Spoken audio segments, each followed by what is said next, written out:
being at that stage, right? It's also interesting because who's really paying attention to the Met Gala?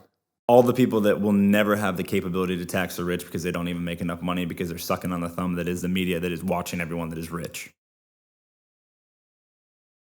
Do you think? Because in my mind, I'm thinking that it might actually be the opposite. The higher end people are what? Do you think Joe Bob, who works a fucking forklift, is worried about the Met Gala? You think he even knows that he knows who the Mets are? He may not know what the Met Gala Yeah, is. I don't think that it's the technical workers. I don't think it's the 2-year associate degree individuals that are doing it. I think it's the 4-year degree that went to state schools, that went to Ivy Leagues, that went other places that are working. They're not dead end jobs. They're working for EY. They're working in finance. They're working in real estate.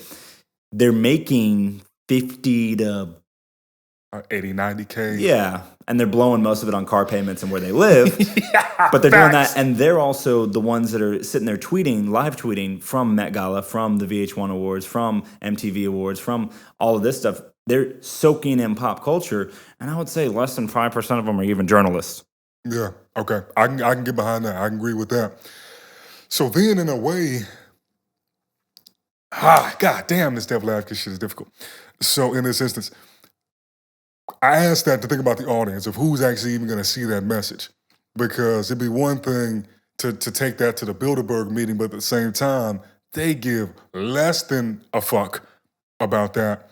So it's almost, it kind of comes back to like, what do we think the actual end result is going to be other than good PR?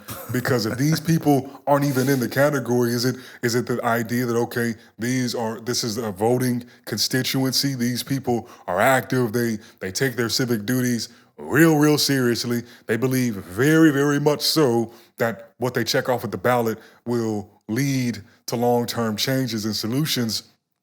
So does the move have merit in that sense? Is it also good if it's positive PR for AOC? Because if she is still in the collective conscience, I feel like she fell back for a while.